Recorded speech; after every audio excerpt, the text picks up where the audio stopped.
Kunja Bihari.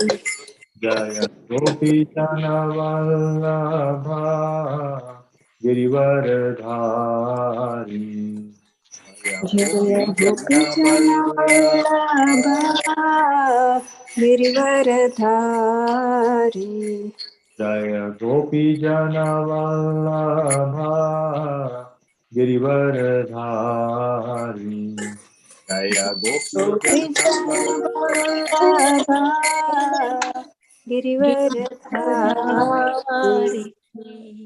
Yashodanandana Braja Jana Ranjana. Yashodanandana Braja Yashodanandana Braja Jana Ranjana. Yashodanandana Natvirāvanachari Yamuna Tiravanachari. Yamuna Tiravanachari Yamuna Tiravanachari. Yamuna Tiravanachari Yamuna Tiravanachari. Radha Madhava Kunja Vihari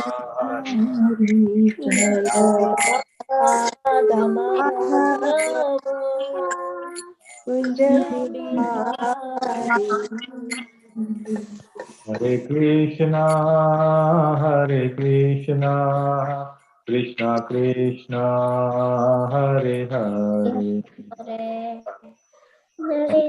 Krishna Rama Hare Rama Rama Rama Hare Hare Hare Krishna Hare Krishna Krishna Krishna Hare Hare Hare Rama Hare Rama Rama Rama Hare Hare Krishna, Hare Krishna, Krishna Krishna, Hare Hare, Hare Rama, Hare Rama, Rama Rama, Hare Hare. Hare Krishna Hare Krishna Krishna Krishna Hare Hare Hare Rama Hare Rama Rama Rama Hare Hare Hare Krishna, Hare Krishna, Krishna Krishna, Hare Hare, Hare Rama, Hare Rama, Rama Rama, Hare Hare. Hare Krishna Hare Krishna Krishna Krishna Hare Hare Hare Rama Rama Rama Hare Hare Jaya Prabhupada, Prabhupada, Prabhupada, Srila Prabhupada. Jaya Jaya Prabhupada, Prabhupada Prabhupada Prabhupada Srila Prabhupada Jaya Jaya Gurudev, Gurudev, Gurudev, Jaya Jaya Gurudev. Jaya Jaya Gurudev Gurudev Jaya Jaya Jaya Jaya Gurudev Nitai Gaura Hari Bol, Hari Bol, Hari Bol, Nitai Gaura Hari Bol, Nitai Gaura Nitai Gaura Hari Bol Hari Bol Hari Bol, Nitai Gaur, Hari Bol. Harinam Sankirtan Yajna ki Jai. Jai. Srila Prabhupada ki Jai. Nitai Gaur Premanande. Hari Hari Bol. Thank you very much, dear devotees, for joining. Let's begin with the Mangalacharan. Om Jnanatmirandasya Jnananjalakaya Chakshur Unmilitam Yena Tasmai Shri Guruve Namaha Sri Chaitanya Manobishtam Stapitam Yena Bhutale Swayam Rupadahayam Dadati Swakam Jai Shri Krishna Chaitanya Prabhu Nityananda Shri Advaita Gadadara Srivasadi Hare Krishna Hare Hare Krishna, Krishna Krishna, Hare Hare, Hare Hare Rama Hare Rama Rama Rama Hare Hare Hare Krishna. Hare Krishna. So thank you very much, dear devotees, for your association. So today we are going to begin with very, very wonderful book written by Srila Rupa Goswami. And it's Prabhupada used to mention, in his discourses, that this book is what? It is like a law book. So there are two books written by Rupa Goswami. So this is Nectar of Instruction. It's a very small book, as you can see, not many pages. Just 11 shlokas here in this. And there's another book called Nectar of Devotion. This one, Nectar of Devotion. These two books combined. So these, it's considered to be a law book. And these two books, if we follow, then our Krishna conscious journey will be very, very successful. So when you go to a new country, when you join a new company, what they tell you, these are the policies, right? These are the rules that you should follow. Similarly, when we come in Krishna consciousness, initially we come just with some shraddha. We heard some kirtan, we went to some temple, we saw some distributing prasadam. We had a little attraction. We go there, somebody gave us a book, we started reading. So that was little shraddha that we got, and then we got attracted. But now to make more progress, what we need instruction. Somebody need to tell. So these are very, very important. Sri Updesha Amrita. It's called Nectar of Instruction. And other book is called Bhakti Rasamrita Sindhu, which means Nectar of Devotion. So we are going to start with Nectar of Instruction today. And today will be the introduction, because this is very important to read, even the introduction, because introduction itself is very, very powerful, right? So Updesha Amrita, it is in a way is, I would say that when we start, I think I'm not sharing my screen. Am I sharing my screen? Yeah, you are sharing your screen. Okay. I thought, okay. All right. So when we read this, it's a 11 shloka only 11 shloka. And we will see how different shlokas are divided and how they help us in progress of a journey. How it help us in progressing in the journey. Because staying in one place is not good, right? Even a stagnant water will start stinking. So we must progress on spiritual path. So that is what we will see today. And so in Nectar of Devotion, Srila Rupa Goswami talks about the 9 steps of bhakti. What are the 9 steps? As we already know about all these things, right? That from Shraddha, Sadhu Sangha, Bhajan Kriya, Anartha Nivritti, Nishtha, Ruchi, Asakti, Bhav, and Prem. So if we have to go from point A to point B, then we need some guidance. Like if you are traveling from our home to airport, what we need a map, Google map. So it will say, go from here, take 400 from here to traffic, go to I-285. Like it will give us some route, right? Similarly, in process of bhakti also, we need some guidance. So what is that guidance comes? It comes from Nectar of Instruction, right? So if we have developed a very little faith in the beginning, If you want to reach to the place of prema bhakti, then it's a journey. We have to go step by step. And nectar of instruction help us just achieve that. Just achieve that. And Prabhupada mentions this very nicely. So now, why are we reading this, first of all? That, oh, nectar of instruction, that's good. But what is that about? So let me just share the screen where you can see this preface. So if anybody would like to read this, this up to this much, can somebody read this? Sure, Prabhu. The Krishna consciousness movement is conducted under the supervision of Srila Rupa Goswami. The Gaudiya Vaishnavas or Bengali Vaishnavas are mostly followers of Sri Chaitanya Mahaprabhu, of whom the 6 Goswamis of Vrindavan are direct disciples. Therefore, Srila Narottama Das Thakur has sung.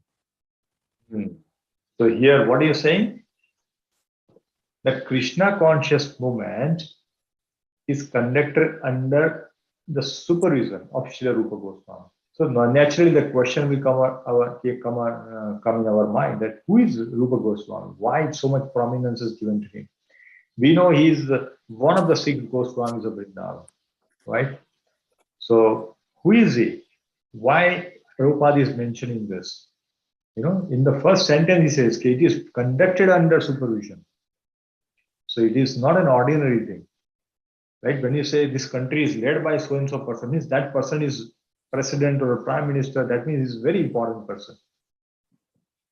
Similarly, when Prabhupada says that this is conducted under the supervision of Rupa Goswami, that means Rupa Goswami, we must understand who Rupa Goswami is. Then we will develop that attachment. Then we will develop the prem, the interest to read these instructions and then follow it as well to make progress. So Narottam Das Thakur is singing this song. What is that? This is a song called Gauranga Bolite Habe. So here you see this. This is where it is. He says, Rupa Raghunatha Pade Oibe Akuti Kabe Hama Bhujabo Se Jugala Piri Gauranga Bolite Habe Pulaka Sharira Hari Hari Bolite Yane Babenira. This is a very beautiful bhajan. And I want to read this 4th translation. If you are able to see that it's too small or able to read the 4th translation, Prabhuji? Yes, Prabhu. Number 1. No, just read the 4th one. Oh, 4th one, okay. Yeah, because that is our focus today. Sure. When shall I be very much eager to study the books left by the 6 Goswamis, headed by Srila Rupa Goswami and Sri Raghunath Das Goswami? By their instructions, I shall be able to properly understand the loving affairs of Radha and Krishna. Hare Krishna. Hare Krishna. Thank you, Prabhu. So here, what is Bhaktivinoda Thakur saying? He says, when will I eager to read this? We are eager to read books, but not spiritual books. We are eager to read some mundane books, newspaper. We want to watch TV. We want this Netflix, Amazon Prime, whatnot. All this is something that we want to do with a lot of eagerness and interest. There is a sale happening and I want to go there. There is some lightning happening in some place, beautiful decoration. I want to go and see. That's the eagerness we have. But here, Bhaktivinoda Thakur saying, when will I get? Narottam Das Thakur saying, when will I get this interest to read this books, which is written by Rupa Goswami. 6 Goswamis have written so many books, that an entire lifetime will be less if we read. And they have done so much work. But at least if we read these 2 books, then what happens? What are you saying? By their instruction, I shall be able to properly understand the loving affairs of Radha and Krishna. Normally, the Radha and Krishna in Vrindavan, these pastimes are always misquoted, misunderstood, and those who do not study the scripture properly are always just bewildered and get beaten up by those who do not follow this dharma. So, to understand the conjugal relationship between Radha and Krishna in Vrindavan, we have to first understand, go through this process of bhakti. Then we can understand. Like in case of Srimad Bhagavatam, Bhagavatam reveals the pastime of Radha Krishna in the 10th canto, right? Why? Because first 9 cantos are there to make sure that we understand who Krishna is, how powerful it is, how magnanimous it is, what is his potency, everything is given by Krishna. And various disciples, various devotees of Krishna are given as an example. And then it goes into the Leela in Vrindavan. Otherwise, it's so difficult. There are many times we jump to straight canto 10 and then we get confused. Oh, what is it talking about? And we again read very high level, superficially, not going in the commentary of acharyas, the details which is mentioned, which gives more clarity, help us understand what actually it means, what it means. But it's very difficult for anybody to do that. So therefore, we have to study these chapters, study these books, and not just study, but understand and implement these instructions in our day-to-day life. Because these are only 11 verses, right? In 11 verses, Rupa Goswami is helping us go from very basic faith, little faith, to prema, which is the highest place. So how wonderful it is. If somebody tells, Prabhuji, you do this 10 things, they'll say 10 steps to become millionaire. Isn't it? We see this many times. 10 steps to become millionaire. Do these things to become a billionaire, like this. But here, these are the 11 instructions. If we follow, we'll get the prema bhakti. But it is again based on the attitude of Prabhupada puts in the preface, and we'll see it going forward. So let's try to understand, this 9 step that we talked about. So Shraddha is very little faith. We start with something, then we start associating, going to a temple, meeting somebody, coming, going into Bhakti Vriksha. Sometime we come, sometime we don't. Little bit association. Slowly we start. Then we start practicing, become sincere. We start chanting. We start chanting in the Brahma Muhurta. That begins the next level. And regardless of where we are, we should not become proud. Oh, I'm already in Bhajan Kriya. I say this person is not even coming for chanting. That means he is not even Bhajan Kriya. No, we should not. We should introspect only about us. All the stages of bhakti is for us, not to see where somebody else is. No, that is not the condition. We should not see that. Then Anartha Nivritti, then Nishtha, Ruchi, Asakti, Bhava, Prem. That's where we want to go. That's our destination, Prema. Right? And how the 11 verses are broken into this? The first verse talks about controlling the mind and senses. This is the most important and very basic thing for spiritual advancement. Very basic thing, but it's very hard to do. Most of the people cannot even go beyond this. They cannot even reach to this stage of controlling the mind. That's the first thing. First thing. So imagine controlling mind and sense. If people are not able to come to this stage, what to speak of bhakti? Very difficult to do bhakti. It's a very simple process, but it's not easy, because here he talks about controlling mind and senses. Oh my God, it's so difficult. We tell people, give up meat eating. How can I? Oh, it's so tasty. I cannot.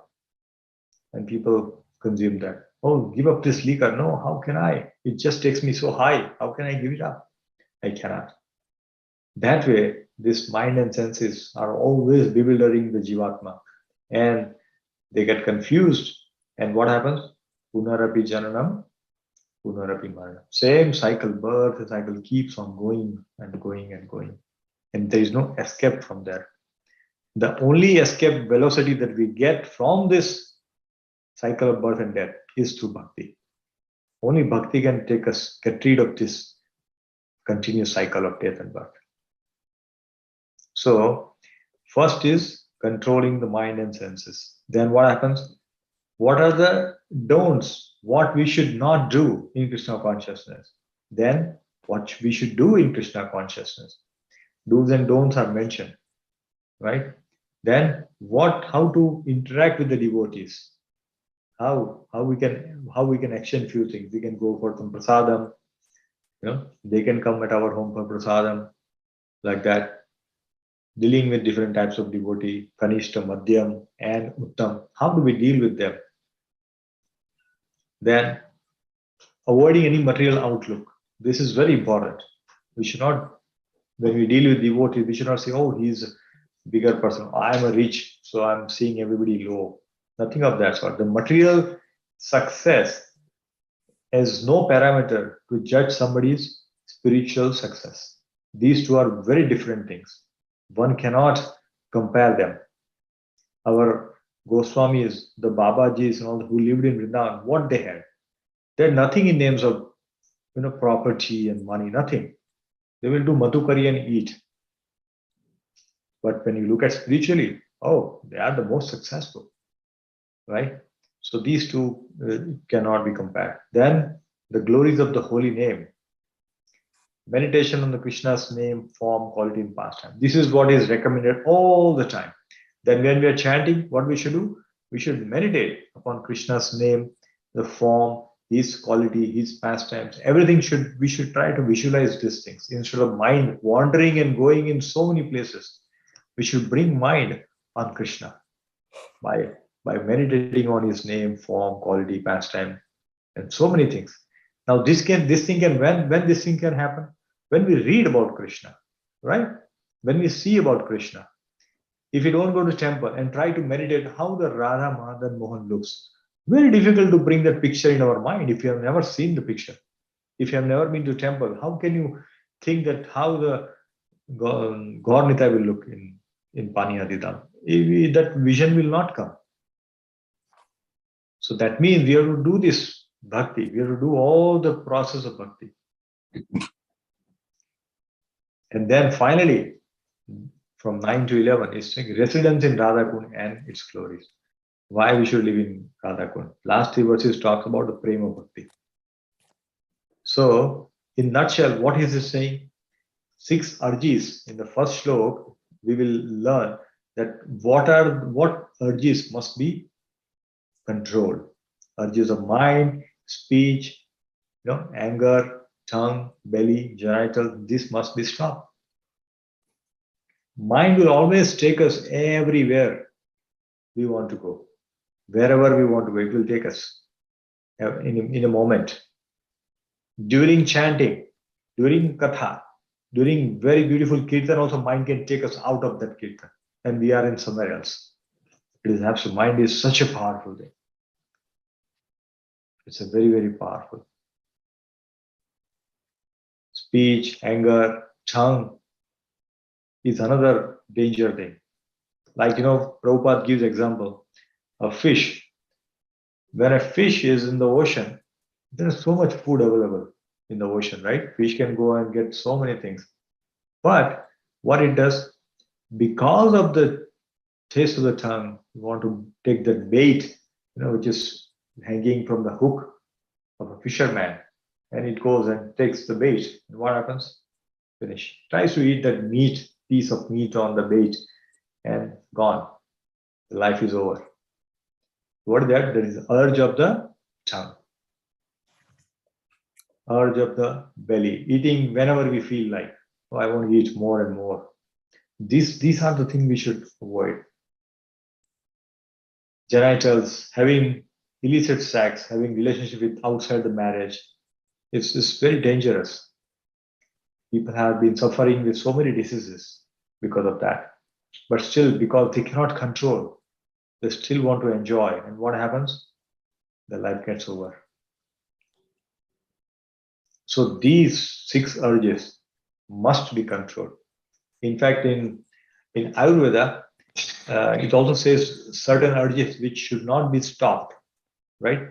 For example, if you have to, like nature's call, for example, you pass urine or pass stool, that must not be stopped because it's very dangerous for the body, right? When we feel like going to urinate, immediately go to the bathroom, find where is the nearest place and go there and clean yourself. This should not be stored because when there is body always gives signal, okay, now I need to pass, go. And we have to find place and do the needful. This is important. I really recommends what should not be and what should be, right? So on any nature's call, we must do it as quickly as possible. Sneeze, we should not stop. Many times we try to stop that, we should just sneeze it out because it is important. We cannot stop that. So these are the urges which should not be stopped. And what are the urges which is mentioned here? They must be stopped. Like if you are feeling hungry, then we should not stay hungry for a long time. Otherwise, pitta will increase in the body. Pitta will increase. Right? Similarly, if you are feeling thirsty, then drink some water. You know, many times we do Ekadashi and we have just started practicing Ekadashi.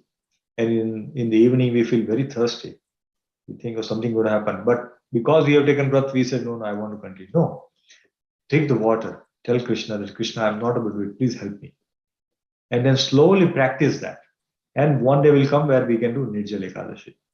But when there is a need, then we must drink. We must eat when we are very hungry. These are the things that Ayurveda also recommends for good, keeping the good health in the body. Similarly, these urges are required to be stopped and controlled for progressing in spiritual journey. Very, very important. And we will deep dive into this each and every verse every day, because we got like 11 verses. It might take 11, Fridays or maybe a little more because some verse may take a little longer than one day because they are very, very elaborate. We need to learn through examples what this is. So it's important. So we'll go through all these things. Then 6 vices. What we should not do. What we should not do. Overeating, over endeavoring, too much work, useless talk, gossip, improper compliance with scriptures and rule. We read but we don't follow. We read but we understand something else. So those are improper compliance and of course bad association and greed. These are the things that must be avoided because this will what happen? This will impede our progress in bhakti. This will slow down, sometimes completely stop, halt our progress in bhakti. We cannot do anything. Therefore, these 6 vices must be stopped. Then the virtues. What are the good? We should always continue. This is utsaha, nischaya, dharya. Enthusiasm, determination, patience. Patience is very much required in bhakti because we say, oh, I've been chanting 16 hours, been 2 years. I'm not initiated. Oh, I don't know when will I go back to Godhead, why I'm not feeling. No, patience. Patience. We must have patience and we must have determination. No matter what, I am going to do my bhajan. Determination. For example, it's very cold now. I have to wake up in Brahma Murta and start chanting at 4 o'clock. It's a hard thing to do because it's so cozy to be in the blanket, right? In the morning at 4 o'clock. But still, Bhakta, the devotee will wake up, take bath, and then do bhajan. When we hear how our beloved Guru Maharaj, Gurudev, Srila Prabhupada, his disciples, the kind of austerity, kind of hardship they have gone through, we are not even doing 1/10 of it. We are not even going through that time. We are very comfortable. We are very, very comfortable in doing bhajan. Still, we have so much challenges. That means we have to overcome this laziness, some complacency that we have. and must do our sadhana very nicely. The progress, our spiritual progress, is determined by the quality of sadhana that we do. And the quality of sadhana will improve only if you are remaining in the association of good devotees. So this is very important to stay among the devotees. The less we remain in contact with the devotees, our bhajan will take longer to improve. The more we associate with the devotees, our bhajan will improve sooner. It is that easy calculation. Very, very easy. Then talk about 6 loving exchanges, that how we can give gift to each other, right? How we can share something that we learn, how we can ask questions. This is important because everybody will have questions. I want to give gifts, but is it good? What is the right amount? All these things will be understood in this. Like if I want to call somebody for a lunch or a dinner, can I call? Can I go? This question comes in our mind, obviously. So we will see all these details. Then respecting Kanishta, Madhyam, Uttam devotees. How to identify who is where, right? And not seeing pure devotee from the material vision. You might see somebody is pure devotee and somebody is very rich. Oh, maybe Krishna is pleased with him.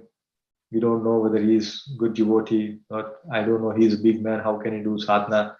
We should not worry about anybody else. We should always look for the good qualities in everybody and look at our own self and see how we can improve. How we can improve. That is always the barometer. We should not judge anybody else, none other than ourselves. And in the 7th verse, Rupa Goswami talks about how we can awaken the dormant taste of Krishna's name. Prabhupada always mentions, right? Everybody is Krishna conscious. Everybody. The moment they are born, everybody is Krishna conscious. But what is happening? The Krishna consciousness is dormant, is sleeping in the heart of the living entity. And when somebody awakens him by giving prasadam, by giving Bhagavad Gita, by calling him to a temple, by listening to some Sankirtan, their dormant bhakti gets awakened and they start connecting to Krishna slowly, slowly. Prabhuji, can I ask you one question? Yes, go ahead, Prabhu. Prabhu, this exchanging gifts, is this, what kind of gift it is? Is it religious gifts or it can be any material gift as well? No, it can be material gift also, like you have a, Diwali is there, you want to go and give some gift to them. That's possible. But again, we will see more details when we go into this verse, because these are all very detailed discussion, very intense things are there, which we will go. So we know that what should be done, how it should be done. Not to, like, for example, if I like somebody, I don't want to give them a very expensive gift, which sometime devotee may take it, but then they will feel, hey, how do I give it back? Because it's like reciprocation, right? Yes, you give something, I give something. Like that, it happens. So we should be very thoughtful in what we are giving. Very thoughtful in what we are giving. Of course, material things. If you want to give like somebody a T-shirt, shirt, like children's birthday comes up, and you want to give something to their children, yeah, you can give, no problem. But not giving like too expensive thing. Oh, I got a lot of money, I'll give iPhone to the child. No, that's not good. Give something which is reasonable, which others can accept also. We should give it a gift in such a way that the recipient is not feeling embarrassed in receiving. He's saying, oh my God, this is coming now. How will I, repay this? Everybody is always thinking that I have to also do some favor to them. I also have to do reciprocation, basically. So this is very important while exchanging gifts. So we'll talk about this in detail when we go in the 4th verse, probably. Sure. But this is an overview which I just wanted to give you. Then in the 8th verse, Rupa Goswami talks about living in Vraja. that how can we live in Vraja? He recommended everybody should live in Vraja. But if there are millions of devotees, everybody starts to live in Vraja, then there is no place for everybody to live there. But one can definitely live by meditating, keeping their home like it is in Vrindavan, creating a temple environment in the home, right, where the deity worship is happening, prasadam is cooked and it is fed to the Thakurji, and then we are eating that same prasadam. We are reading Srimad Bhagavatam, we are chanting in our home. When everybody is doing in our home, that becomes like a Vrindavan, that's like a Braja. So meditating on Vrindavan Dham and living outside Vrindavan Dham, that is possible. And that's absolutely bona fide. That's absolutely bona fide. You know, once Prabhupada was in America, and he was asked, one disciple was asking him, so Prabhupada, are you missing Vrindavan? You are in America. He said no. So the devotee was a little surprised why Prabhupada is not missing. I mean, he likes to be in Vrindavan all the time. Prabhupada understood what is the question in his mind. And he paused and said, I'm already in Vrindavan. Well, how? He's meditating on Vrindavan all the time. He's thinking about Krishna all the time. So where is he? Regardless of either he is in New York or Los Angeles, he is in Vrindavan. He is in Vrindavan. So we all could be in Vrindavan by meditating on Krishna, by meditating on Vraj Dham. Like when we chant in the morning, we look at the Govardhan, we look at Radha Kund, Sham Kund, we look at the Sham Sundar, Radha Sham Sundar Deity. What is that? We are meditating on Vrindavan. So likewise, we could be anywhere in the world, but mentally we can be in Vrindavan. So that is what it is. And then it talks about, last 3 verses talks about the holiest spot, is like Radha Kund. Then this last 3, 8, 9, 10, 11 talks specifically about that. So we will go through all this into details. But today let's try to understand, what Prabhupada says in a preface. So Prabhupada says that goal of Krishna consciousness and means of attaining it. What is the goal of Krishna consciousness and how to achieve? That is what we can get from Shri Upadeshamrita. Very, very important, right? If we follow the instruction given by the 6 Goswamis, by controlling our mind senses, which is mentioned in the first verse of Upadeshamrita, we can definitely achieve this. Because this is the process of perfecting our Krishna consciousness. We are trying to perfect our material life so much. I want to be perfect in my work. I want to be perfect in my cooking. I want to perfect in the way I dress. Everywhere we try to perfect, improve ourselves, isn't it? Right. Then why not put the same intensity of effort in spiritual? Because that's our ultimate goal. Krishna consciousness is not just like temporary, oh, I'm doing because I like it. I like to listen to Kirtan. It's so beautiful, ecstatic Kirtan. Oh, this Katha was superb. Then what happens after the Katha is over? After Kirtan is over? Back to again the material world. That is not Krishna consciousness. Krishna consciousness 24/7. It is not like morning 5 to 7 Krishna consciousness because I'm chanting. Then I don't know. Then evening again I read 30 minutes of Bhagavad. Okay, so I'm 2.5 hours Krishna consciousness. The rest of the time I don't know. Not that way. Always meditating on Krishna consciousness. While we are working also, when we are working, we can continue our work, no problem. But as long as we give the result back to Krishna, we don't get attached to these results of the work, we are in Krishna consciousness. So it's not that while working also we keep chanting. That is not being spoken here. That is not something is recommended also. Because what we earn, if you are using that money in Krishna's service, that means you have to focus on Krishna. That means what work that we are doing, become Krishna conscious. Right? So this is other important instruction which is given here, is that this instruction which we see in this is actually given by Sri Chaitanya Mahaprabhu directly to Goswamis. And then Goswamis have presented this into this form. So these are the instructions of Chaitanya Mahaprabhu himself.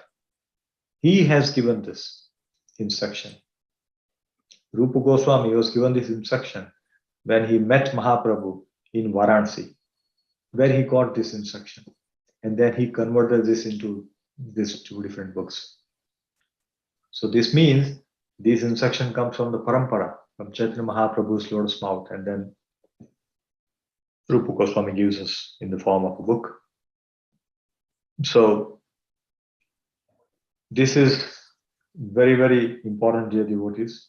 So let's understand quickly who is Rupa Goswami, because that is what, first sentence of the preface says. The Krishna consciousness is conducted under the supervision of Rupa Goswami. So question is, who is Rupa Goswami? Right? So in Gaur Ganodes Gopdipika, in this book, Rupa Goswami is described to be the gopi named Sri Rupa Manjari. He is a Rupa Manjari. So we know that Radharani has got Asta Sakhi, right? And Sakhis are the very close, intimate associate of Srimati Radharani. Lalita Devi is the leader out of those 8 Sakhis. Right? Lalita Devi is leader. Similarly, then we have 8 Manjaris. Out of those Manjaris, Rupa Manjari is the leader, of those Manjaris. And what do they do and all that? We will see it now. Here it's mentioned. Radharani is served by the gopis, right? Because Radharani is how to arrange a meeting with Krishna, how to give nice things to Radharani and Krishna, how to give them fruit, flowers, garland. How can you arrange those things? They're always thinking about these kind of things, right? So Lalita Sakhi is the most dear to Radharani, right? She is organizing so many different things. And she's very sharp, very, very sharp, right? So they are assisted by the Manjaris. So, Radha Krishna is in the center, then you have 8 Sakhis, then you have 8 Manjaris, and then further, it keeps expanding and goes and goes and goes like that. So many gopis are there serving Radharani. Right? So for each gopi, there is 8 manjaris. So there are total 64 manjaris. That's how it goes. Everything keep expanding. It's multiplied by 8. 8. So many. So millions of gopis are there now. So Rupa Manjari is the leader, as I mentioned. Right? So Rupa Manjari is leader of Manjaris. And Lalita Sakhi is the leader of 8 Sakhis, Asta Sakhis. Right? So what do they do? What the Manjaris do? What is their responsibility? So their responsibility is like carrying message from one place. Oh, Krishna is coming here. Go and tell Radharani. Oh, they will go. They will suddenly run and tell Radharani. Krishna is going here. Krishna is playing flute here. He's herding the cow there. And like that, they talk. Oh, Krishna is in this cave in Vrindavan, in the Govardhan. Like that, they will give messages back and forth. Then Radharani say, okay, let's do this. They'll make some plan. How can we arrange the meeting? They create some beverages from the fruits in the forest. They're making the very beautiful garland from the fragrant flowers available in the forest, Vrindavan forest. All this is work done by the Manjaris. So this is how they serve this loving couple. And this is a prime responsibility, right? So when Rupa Goswami used to write, a lot of scripture, and he'll be sitting in a very hot place, and he's perspiring. Radharani herself will come and protect him, give him shelter. This is what used to happen, right? So there are 8 Sakhis. So this is 6 Goswami, are 6 Manjaris, and there are 2 more Goswami. Which are those?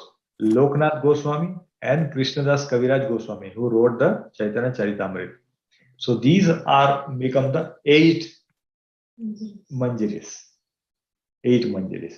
And our acharyas describe how they look like. So, Rupa Goswami is Rupa Manjari, Jiva Goswami is Vilas Manjari, Sanatan Goswami is Labhanga Manjari, Raghunath Das Goswami is Rati Manjari, Raghunath Bhatta Goswami is Raga Manjari, Gopal Bhatta Goswami is Ananga Manjari, Krishnadas Kaviraj is Kasturi Manjari, Lokanath Goswami is Manjuli Manjari, Narottam Das Thakur is Chamak Manjari, and these are how it has been described.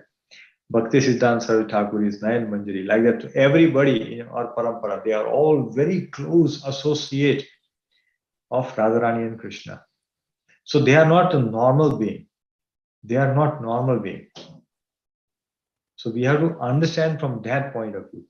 They are all spiritual people who came here to help us, to guide us, to give us the torch so that we could go and go. We are like a lost boat in an ocean where we can't find the shore. And these Goswamis and their work is like a lighthouse. By looking at the lighthouse, we could go and reach the shore. So they are guiding us that how we can go back to Krishna. So they are those lighthouse for all of us. Prabhupada is also one of the Manjari, right? Yes, it is also one of the Manjari. But exact name has not been given. But yes, it is mentioned that he is also one of the Manjari. Because they are very exalted. These are all very, very exalted devotees. If you see them from our mundane material perspective, oh, he was there, he did this, did that, then we will get lost. We will get lost. We will not understand this. So it's difficult, right? So then these are the 6 Goswamis. So there's a beautiful verse which comes in Shri Shri Sat Goswami Ashtakam, where the 8 Goswamis are described. It says, Nana Shastra Vicharan ke Nipuno Saddharma Sansapako Lokanam Hitakarino Tribhuvane Manyo Sharanyakaro Radha Krishna Padaravinda Bhajana Nande Mandaliko Vande Rupa Sanatano Raghuyugo Sri Jiva Gopalako. So here 6 Goswamis are mentioned, right? So if anybody would like to read the translation of this is very, very beautiful Ashtakam. Hare Krishna, Prabhu. Hare Krishna. I offer my respectful obeisances unto the 6 Goswamis, namely Sri Rupa Goswami, Sri Sanatan Goswami, Sri Raghunath Bhatt Goswami, Sri Raghunath Das Goswami, Sri Jiva Goswami, and Sri Gopal Bhatt Goswami, who are very expert in scrutinizingly studying all the revealed scripture with the aim of establishing eternal religious principle for the benefit of all human beings. Thus, they are honored all over the 3 worlds, and they are worth taking shelter of because they are absorbed in the mood of the gopis and are engaged in the transcendental living service of Radha and Krishna. Hare Krishna. Thank you, Mataji. So here it is very clearly mentioned, right? That how it should be done, why we should respect them.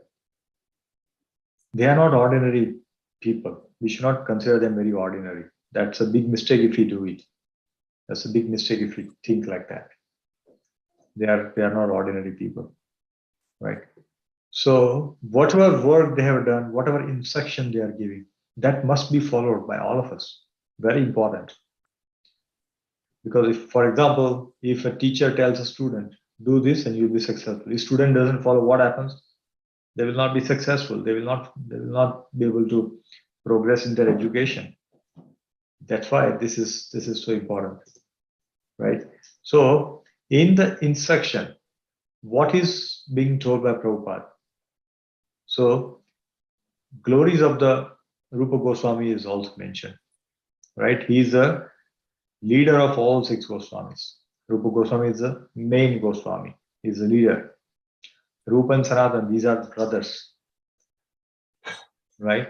So they are the direct disciple of Sri Chaitanya Mahaprabhu. My Chaitanya Mahaprabhu gave them instruction directly. You do this.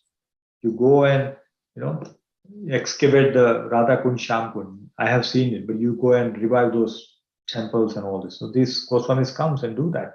So they are direct disciple of Chaitanya Mahaprabhu. So very, very exalted devotees, right? And as mentioned in his preface, it is conducted under the supervision of Sri Rupa Goswami. So that is important. And they have written so many different books, very popular books, very popular books of there, which is considered like, Hams Duta, Uddhav Sandesh, Krishna Janma Tithi Vidhi, Radha Krishna Ganudesh Deepika, that we just chanted one verse from, Stav Mala, Vigata Madhav, Lalita Madhav. There are so many books are there, countless books are written. I hope we get time to read all of this. At least, first of all, we should have a taste to read that. We may have time, but how many of us are ready to read so much when we have time? So at least first, let's develop the test, and then we can read more and more. Right? So the purpose of discussion on nectar of instruction, why we should discuss, is that it will guide all our activities and help us become pure Vaishnava. That is the purpose of nectar of instruction. And that is why we are studying it today. And we are starting it today. Because we all want to become a pure Vaishnava. Right? We are trying, we are making an attempt, we are sincerely trying. When we read these books and try to understand and follow this instruction, one day, by mercy of our Gurudev and all the Vaishnavas, we may become pure Vaishnava. That should be our mood. That should be our mood. Radhanath Swami used to say that, we should listen to Harikatha. When we listen to Harikatha, what should be our mood? Not that I will gain some knowledge. That is not the purpose of listening to Harikatha. The purpose of Harikatha is to get more love, to listen to Harikatha, become better devotee. That is the purpose of Harikatha. Like Prabhupada, somebody asked Prabhupada, what do we get by chanting? If we chant, what do we get? He says more chanting. What is more chanting? We get love to chant more, right? Once we have done 16 mala, 16 mala, okay, let's go. It's all done. Now, what is next? Okay, let me go to YouTube. Let's see. No. 16 mala is done, but there is so much more we can do, right? Because after 7 o'clock, when we finished our mala, we feel, I've done, like I've conquered the world. But we should not just stop there. We should go beyond. So, in this, Prabhupada is teaching us, Rupa Goswami is teaching us, is to stop serving the mind and senses. This is very important. We should stop doing it because that is not going to help us. That is not going to help us. So stopping serving the mind and beginning to serve Krishna. That is what it is. Because by serving Krishna with love, what happens? We become pure devotee. And that is the highest success. That is what we all are hankering for. As a Vaishnava, we are hankering to become a pure devotee. Because a pure devotee serves Krishna, either in this world or in spiritual world. We are all serving Krishna. So we don't have to worry where we are. We just have to develop that love for Krishna. And by seeing us, Krishna will bring us to him. So that is the teaching that we need to understand. And then very important thing, which is mentioned here by Prabhupada, is attitude. Attitude is very, very important, dear devotees. Because our advancement will fully depend on the attitude, regardless of how many katha we are listening, how many rounds we are chanting. That is all activity. but our attitude behind doing that will determine our success. If you're chanting because, oh, I've just committed, so I need to chant, right? Then it is just numbers, because I've committed 16 round, 20 round, I'm chanting, so I'm done, that's it. So that is just number, mathematics. If you're chanting with a lot of love, then there is different attitude, isn't it? So that attitude is what we should develop. And we can pray for that. I'm not saying it will come overnight. It will take time. But we have to pray and develop that attitude, right? So our Updeshamrit is very, very, it's like a very basic neophyte. New devotee comes in, then what we should do? He said, okay, please do this. For a very new devotee, we should not give immediately, because they will get shocked. If you tell them, Vacho Vegam Mansa Krodha Vegam, then they will say, oh my God, that's too much. Let me not do it. But once they become little fixed in Krishna consciousness, then this book can be given, so that they begin their journey of Krishna consciousness. They have started, but if they want to advance, then that book is required. Because then they now have a book to follow to, right? Earlier it was just like, okay, come to temple, these days, very nice prasadam, aarti, all this thing. But what next? Next will come from this book. So that's why this book can be given. Once little advancement happens, association happens, the familiarity increases with the devotee, then this can be given. So with this, we will stop for today here. This is a basic overview of our nectar of instruction, dear devotees. And we will go deep into these verses from next week. We'll start with the first verse. Very important, how to control the mind and senses. So this is a very basic thing, but very important, because it's a first step, right? And first step is most important. How we are able to overcome what is described in the first verse will determine our journey in spiritual progress. So with this, we'll stop here and see if there is any question or a comment or a correction. Hare Krishna. Hare Krishna. So, Prabhu, one question. Krishna comes to the material world in every millennium. Do the manjaris also come like that, or it's not like that?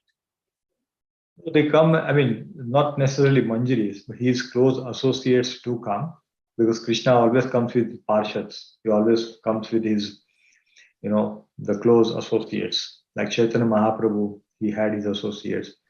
When Krishna came, Lord Ram came, he has his associates. So everybody comes with their associates. But we need to go back and understand who is who in each and every Leela we can know. Because in a Krishna Leela, we can map that to Chaitanya Leela also. I think there is a mapping available. I think in ISKCON Desire, which you can search for, where it gives that, okay, who is who in these two Leelas. For example, Murari Gupta, who is Murari Gupta is a close disciple in Chaitanya Mahaprabhu's Leela. He was Lord Hanuman, in the previous Leela, in the Lord Ram Leela, like that. So different devotees plays different role to serve Krishna in different pastime when he appears.